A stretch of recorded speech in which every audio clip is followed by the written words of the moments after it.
Consegui. Já tô ao vivo, pessoal. Tudo bem com vocês? Welcome. Finally, I'm 25 minutes trying to make this works. And I don't know for any reason I couldn't make it work in the previous link. Something was really bad over there.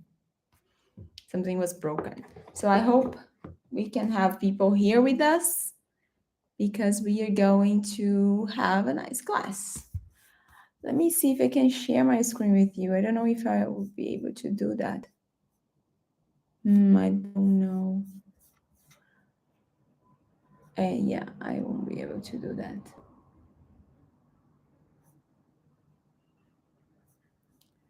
Okay, so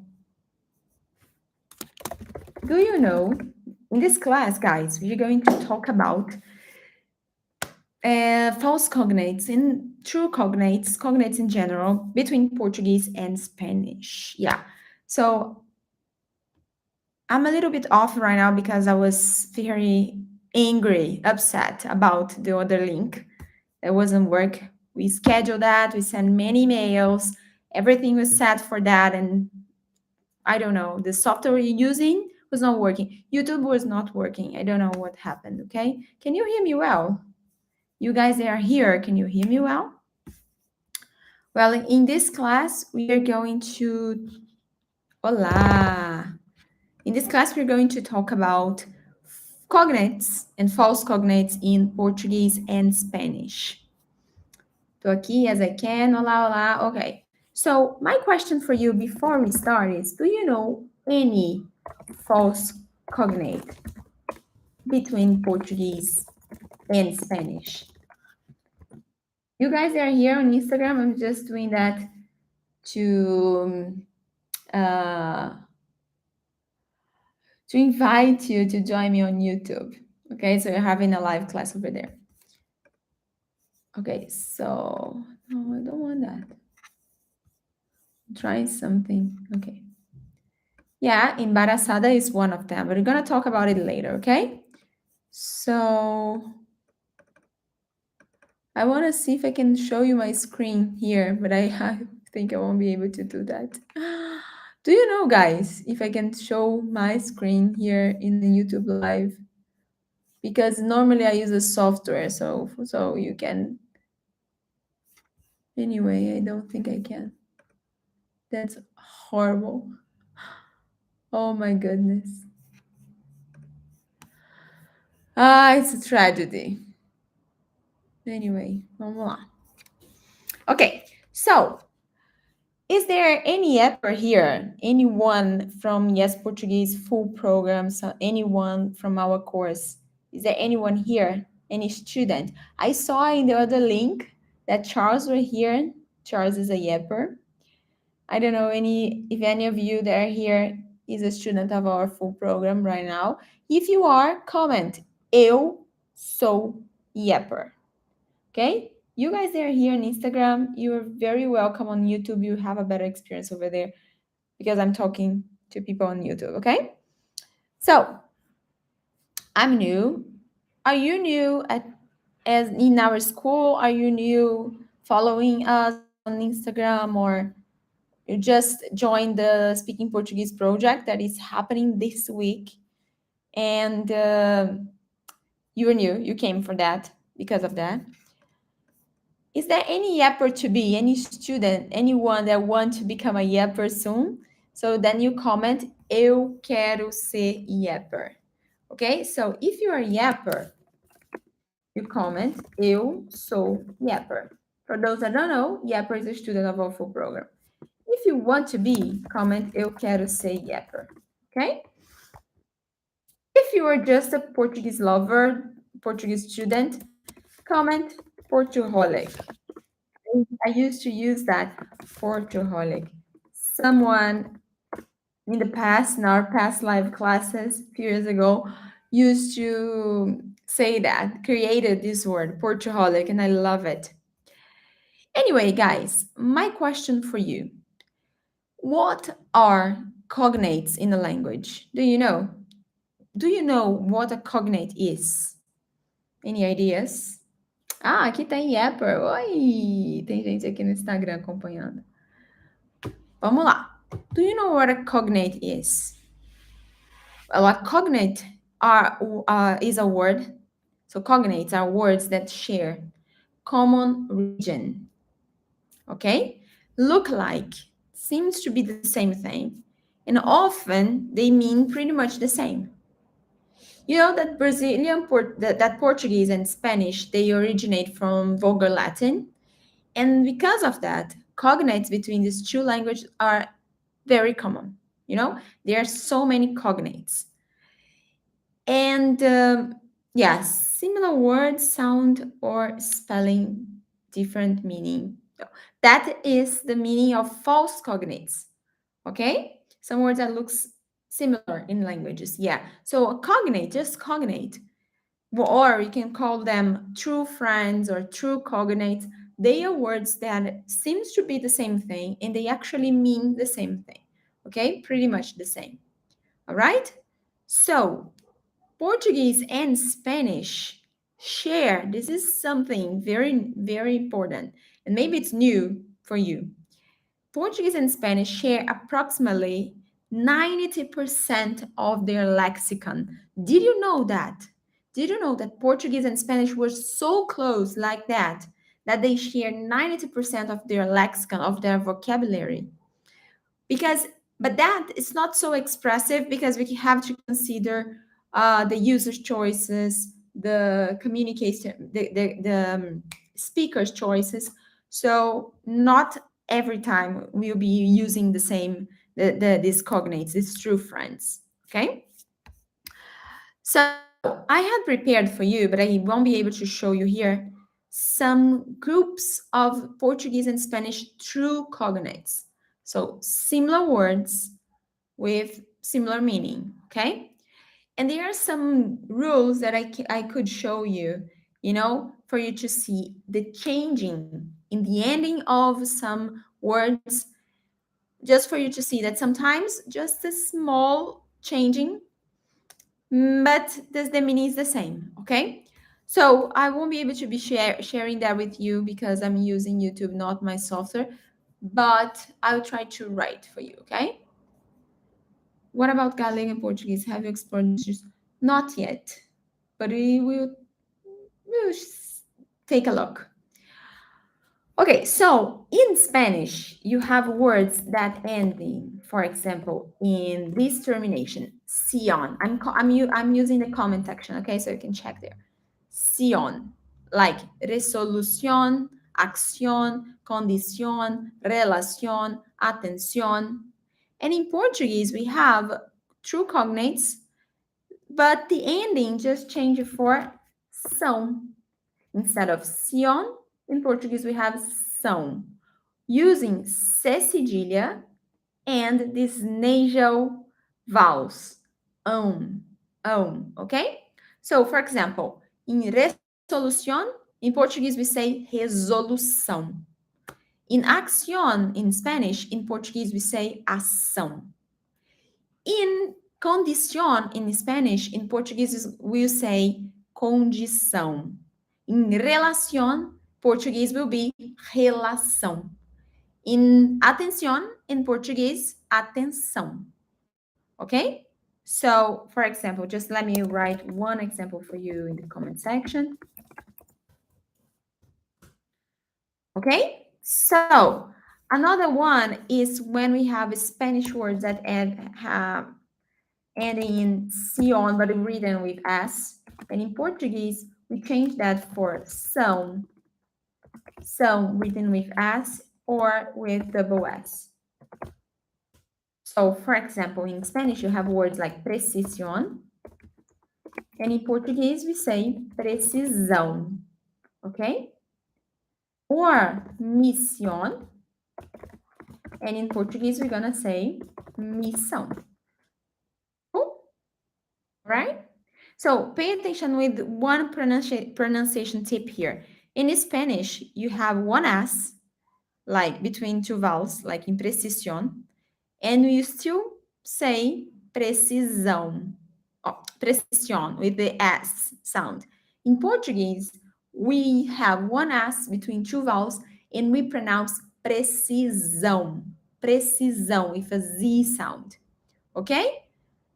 And sometimes, if you want to have the sound of S between two vowels, we either use C cedilha, like in atenção, the example I showed you before, or we use double S. One single S sounds like Z in Portuguese. Okay, you see another example here that I'm gonna write. So we have conclusión in Spanish, and in Portuguese we say conclusão. Okay? There are some other words that are very similar. It's the same thing. For example, telegrama is the same in both languages.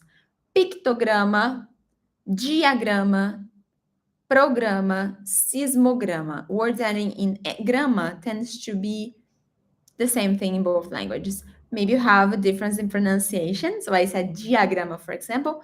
I think a Spanish speaker would say diagrama, right? But anyway, very similar.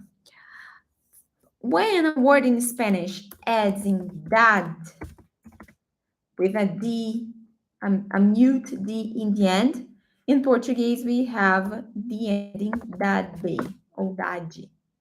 So, for example, in Spanish you have the word ciudad, and in Portuguese we say cidade. Okay? Or in Spanish you have the word caridad, and in Portuguese we say caridade. All right? Are you following this, guys? How is that for you? How is your understanding of this class?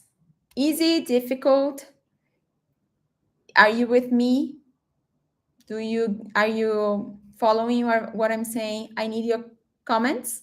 I need your interaction. That's what guide my class. So please let me know. Yeah, it's clear. Okay. Did you know this words, these true cognates between Spanish and Portuguese? These are examples that mean exactly the same thing. Okay. So they are true cognates. They seem similar and they mean the same thing. Perfect. Okay. So when in Spanish we have words ending in hen with letter G or letter or arre with J, with J, we in Portuguese have words ending in gen, gen. So, for example, in Spanish, you have the word aprendizaje, and in Portuguese, we say aprendizagem. Okay? In Spanish, aprendizaje. In Portuguese, aprendizagem. In Spanish, imagen. In Portuguese, imagem. Pay attention to the pronunciation, okay? In Spanish, G and J sounds like G, right? And in Portuguese, we say J. All right? So another word, in Spanish, you have paisaje, and in Portuguese, we say paisagem. In Spanish, we say mensaje, and in Portuguese, mensagem. Cool? Mensagem. When we have words ending in ismo, in both languages, they are quite the same. So, for example, word ativismo in Portuguese and activismo in Spanish. Sadismo, similar, same thing in both languages. Moralismo, elitismo, pessimismo, all mean the same. Okay? Now let's see some adjectives. So adjectives that end in ista, they means exactly the same thing in Portuguese and in Spanish mostly. So for example, I have the word pessimista in Portuguese and pessimista in Spanish, violinista, modernista, dentista, altruista. Okay? Also, adjectives ending in ente, like pertinente in Spanish and impertinente in Portuguese. Impaciente, suficiente, convincente, prudente. So they are all words, they are true cognates in both languages too. Now, when we have adjectives ending in ble in Spanish, in Portuguese they will end in vel. You see. So in Spanish you have miserable, miserable. In Portuguese we say miserável. In Spanish you have sensible, and in Portuguese we say sensível. Flexible, flexible in Spanish and flexível in Portuguese. Probable in Spanish and provável in Portuguese. Favorable in Spanish and favorável in Portuguese. All right? Muito bem. Now, when we have words ending in ar, like adjectives ending in ar, in Spanish and Portuguese, the words are the same thing. So, for example, if I have the word popular, familiar, similar, circular, nuclear, always the same thing in both languages, okay? And that will be true as well for words ending in ico or ica, like magnético ou magnética, icônico ou icônica, problemático, problemática, automático, automática, lógico ou lógica, lógico. But in Portuguese, lógico, because of the difference in pronunciation of letter G. So in Portuguese, J. In Spanish, H. So lógico in Spanish, lógico in Portuguese. Okay, so probably there are some differences in pronunciation, as I told you, but when you read the word in Portuguese and Spanish, they are very similar. And I have a question for you before you go ahead. If you're traveling to Brazil, or if you're traveling to, if you're traveling to Brazil and you know Spanish, how do you think it will be your experience here in Brazil regarding to communication? So do you think you'll be able to travel around the country, to order things, to say what you want, to ask for directions, to buy tickets? What do you think? Would that be possible if you speak Spanish? Would you do that without difficulties if you speak only Spanish, not Portuguese? At all. Portuguese, you don't speak at all. You only speak Spanish. Imagine yourself in Brazil and going going to places, traveling around the country. Would you manage to do that? But what if you want to go deep in a relationship with someone? You meet a friend or a girlfriend or boyfriend, and then you want to go deep in your conversation, your communication. Do you think it would be better, it would be possible knowing only Spanish and that person knowing only Portuguese? Would you go deep in your communication? You'd have a good relationship, understand each other, understand the, how can I say, jokes, or even when you have an argument, do you think that you would be understood by your friend or girlfriend or boyfriend or husband or wife? Uhum. Seria bem, porque compreender um pouco é melhor que compreender nada. Very good, Blake. And Vicente said, I think I'll be able to communicate. I agree.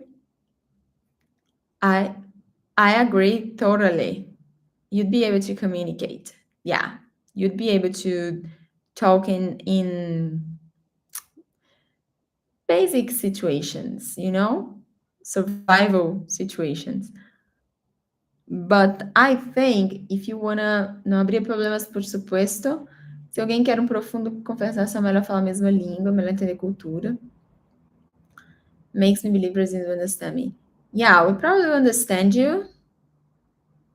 If you speak a little bit of Espanol plus Portuguese, so you have Portuñol, I think you'd be good here. People make an effort to understand you, to make you feel comfortable talking, even if you speak Portuñol or more Spanish than Portuguese. But when you are communicating with someone in a deeper sense, you need to know the nuances of each language, right? And the culture. And if you want someone to understand, or imagine you speak Spanish or only English, and you come to Brazil and you meet a friend, and that friend introduce yourself to their friends, to his friends. And his friends only speak Portuguese, not English, not Spanish, not other language. So they are talking and they are talking about stuff and they are making jokes, and you're there with them. Do you think you'd be able to understand the jokes, the idioms, the slang they use? Or do you think you'd feel a little bit lost? Because that can happen. And that's why I think that it's better to learn the other language. Not to assume that knowing Spanish, because Portuguese and Spanish are close, will be enough. Because if you want to make real friends, if you want to meet people, if you want to maybe find someone and engage in a relationship, a romantic relationship, I think you need to learn their language at least, because you then you'll be able to understand some cultural aspects, idioms, slang, jokes, make jokes, okay, argue, show your point of view and make yourself understandable as well. So I think it's better if you learn Portuguese and not assume that knowing Spanish will be enough. Okay, it will be good if you are just traveling, and it will be helpful to start because the languages are close, so it gives you a leverage over English speakers, for example. But it can also be confusing.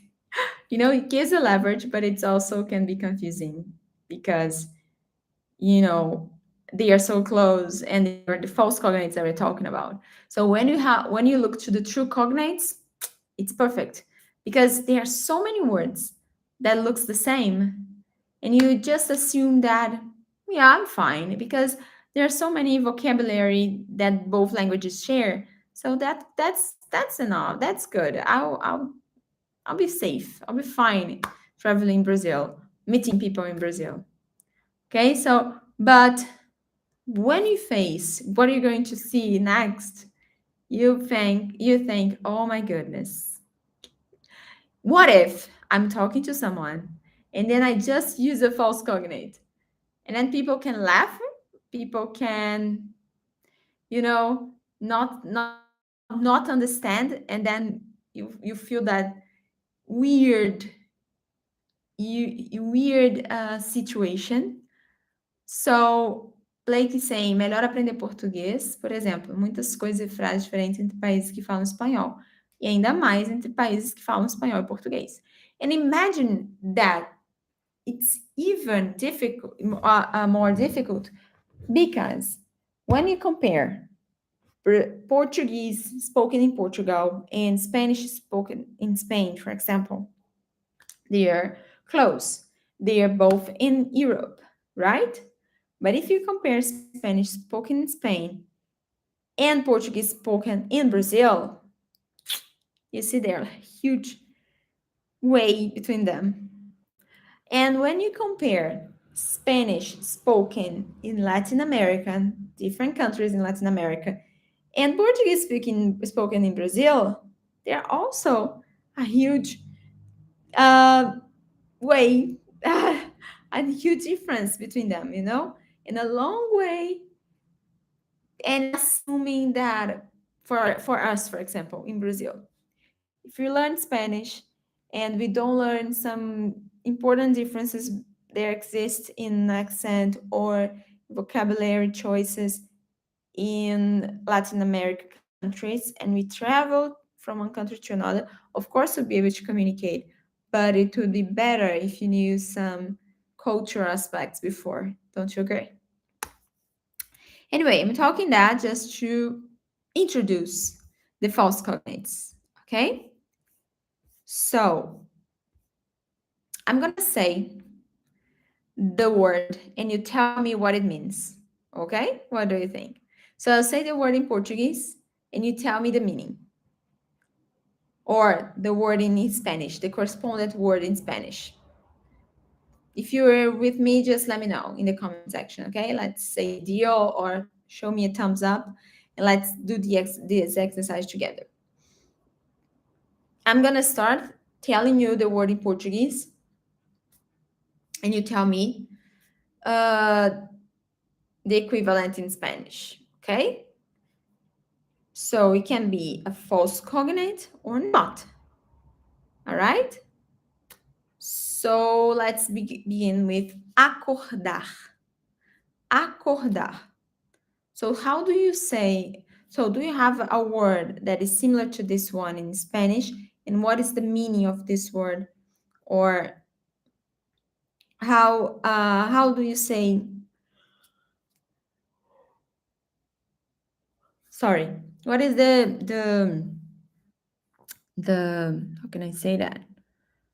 The equivalent of acordar in Spanish. So you have acordar in Portuguese, that means wake up. And in Spanish, you have the word acordarse, that means to recall. So in Portuguese, recall, acordarse in Spanish is lembrar. Lembrar, to recall, lembrar. And in Spanish, someone said levantarse. Very good. Or despertarse. Okay? Now tell me, what does the word barata means in Spanish? What is the meaning of barata in Spanish? You know? Because in Portuguese, we can use barata with the meanings of cheap or meaning cockroach.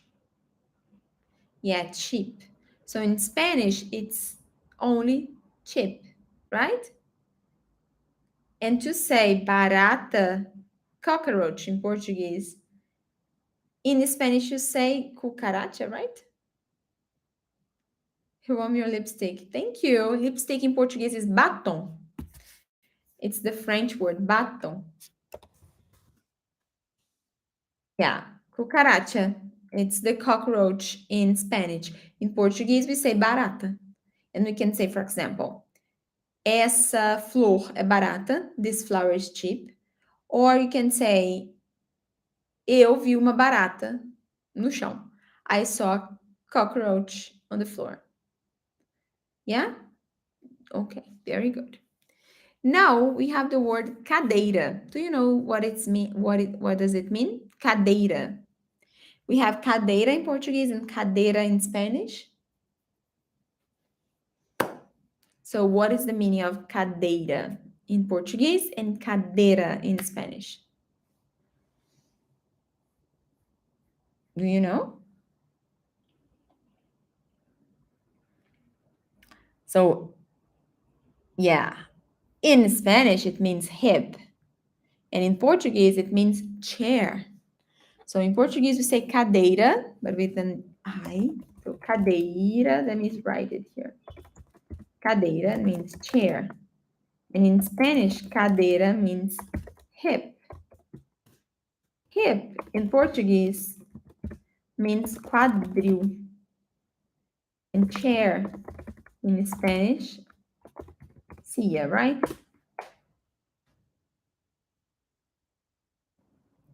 All right. Now let's see a word that someone said in the beginning of this class. Someone said embaraçada, embaraçada em espanhol, and embaraçada em português. So they are just written differently. So in Portuguese we write it with C cedilha, and it means embarrassed. It's similar to English. It's a true cognate with English. And in Espanhol, embaraçada means pregnant. So pregnant in Portuguese, it's grávida. Grávida. Okay? Now let's see. We have in Spanish, in Portuguese, the word escova. And in Portuguese, in Spanish, you have the word escoba. So escova in Portuguese, it's brush. And escoba in Spanish, it's broom. Broom, on the other hand, in Portuguese, is vassoura. Did you know these words? Or they knew? Did you know they were false cognates? Escova, escova, embaraçada, cadeira, barata, acordar. I have another one. So we have the word cena. Cena in both languages. What does it mean? So in Spanish and Portuguese, we have the same word with the same meaning, the same writing, and the same pronunciation. Cena. Cena. Yeah, in Spanish, cena is dinner. Okay, very good. In Spanish. In Portuguese, cena is scene. And dinner in Portuguese is jantar. Jantar. So not cena. In Portuguese, if I say, quero te convidar para um jantar. I want to invite you to a dinner. Not, eu quero te convidar para uma cena. That will be weird. At least in Brazil. Okay, so now we have the word escritório.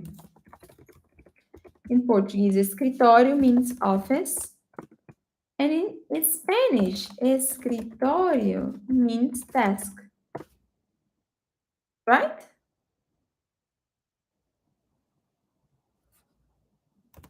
Desk em português é escrivaninha. Escrivaninha. Ou só mesa, okay? What about in Portuguese, we have the word esquisito, which in Spanish you say exquisito. Not exquisito. So in Portuguese, esquisito means weird. Weird. And in while in Spanish, exquisito means exquisite. In Portuguese, exquisite is requintado. Okay? Now I love this one here. The word polvo or polvo.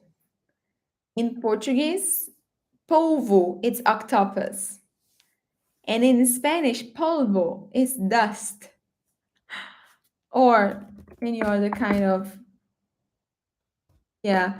In Portuguese, dust means poeira ou pó. Another one that I love is this one here.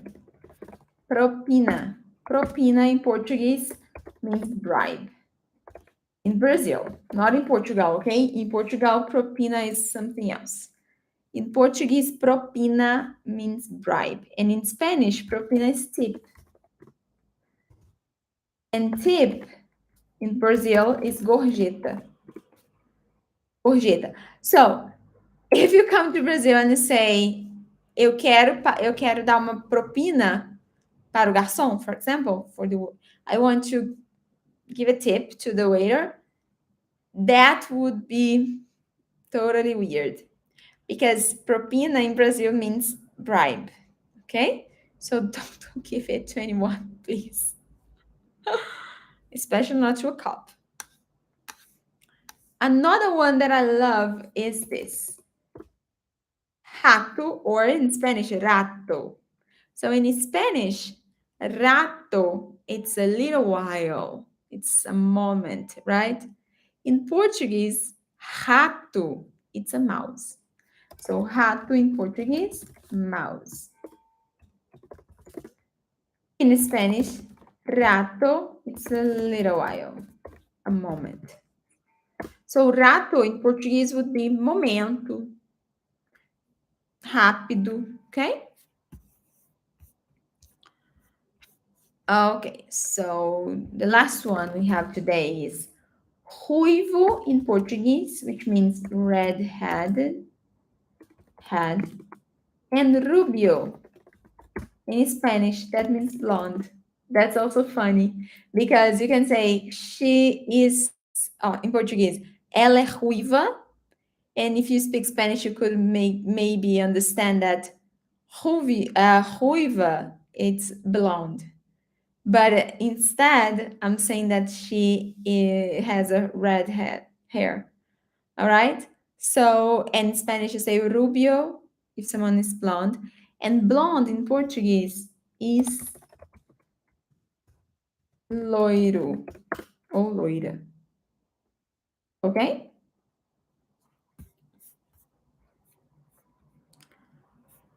Oh, this last one. There's another one. So in Portuguese, we have the verb trair. That means to betray. To betray, trair. And in Spanish, you have the verb traer, which means to bring. So traer, bring, in Portuguese, is trazer. Also similar, right? Now tell me in the comment section, did you know these words? Are they new for you? Did you find them difficult? How was that? Was them new? Well, why are you comment how difficult they were, if they're new, if you have confused them before? I want to check on you if you're participating in the Speaking Portuguese project that started yesterday. So yesterday we started this free week-long course, and it lasts until next Friday. And during this week, we're going to show you ways of studying Portuguese. They are more effective. And we are also presenting you our method, how it works, how can you can study even by yourself using the bicycle method, our exclusive method created and developed by me and by Luigi. If you don't know, we are both PhD linguists, and we studied and researched ways of making our lives easier when learning a foreign language. And actually, how to make that faster, effective, and how to have fun during the process as well, and also how to actually understanding native speakers speaking their normal speed, using slang, idioms, stuff that they use in real life. Because there are a lot of people teaching an artificial language, languages that you only see in books or when your teacher is speaking. So the language that people really speak in the streets in Brazil, that's what we teach, and that's what you want you to learn. And you can use our method to learn by yourself. Okay. So during this week, we are showing that to people, and also on Sunday, next Sunday, we are opening a new class of our full program. So if after watching all the classes during this week, you feel this wish of continuing studying Portuguese, and if you want to help, if you want our help, it will be a pleasure to receive you in our community. We always say that we are much more than a language school, an online language school, but we are a family, and our students feel that way. We always say that we are the Yappers family, the Yes Portuguese family, and that would be a pleasure to have you with us if you decided to go for it. So next Sunday, we are opening the enrollment and to a new class with a special deal. So normally we offer our course at a specific price with specific bonuses, but next Sunday it will be a great offer, the best offer. So you should stay tuned. Just follow our Instagram profile during this week, our stories. Check your email if you're registered in any of our lists. And also, if you're participating in the Speaking Portuguese project, join the pre-enrollment group. That there is a link in the page of the course for you in a button. So you click and you go directly to this pre-enrollment group. Okay. So let me see this last comment. All very new for me, but very cool to see the similarity and difference between Spanish and Portuguese. I just found you guys a couple weeks ago. Very excited about the tools I've discovered so far. It's going to be so valuable in communicating with my students and families from Brazil. Amazing, Emily. Be very welcome. Bem-vinda. Well, guys, so this class was not supposed to be like this. I apologize. We were supposed to have a class where I would show my screen to you, and we had a white like a whiteboard where I would write things for you, and you could see the examples. But I want to thank you, especially for that, especially because you stayed with me. You actually waited 20 more than 20 minutes for this class, and although I couldn't cover everything that I wanted and make it better for you, make a better experience for you, I really appreciate that you stayed until the end. So thank you very much for being here. And we love to teach Portuguese. We love to teach our language. And when people are here with us watching it, even if it was just one person, that would be amazing because you're doing something that we love. That is helping people to actually learn more about our language, our culture, and to improve their ability of speaking the language and communicate with people that they care about or people that they want to meet in the future or having a better experience in a trip to Brazil. That's what moves us. So, muito obrigada. Ok? Muito obrigada mesmo. Foi muito legal mesmo. Thank you all. Ainda foi muito bem divertida. Oh, Blake, obrigada, obrigada. Thank you very much. Okay. Well, a new class. Someone on Instagram is asking, well, there's a new class. So, during we are having classes all the whole week, but they recorded classes. A new class here on YouTube happens next Tuesday with teacher Luge. So Luge will be live here with you next Tuesday, okay? And she's going to teach you how to communicating in a restaurant in Brazil, okay? So that will be also very informative and very nice class. Ok, guys? So, thank you very much. E muito obrigada. E até a próxima. Tchau, tchau.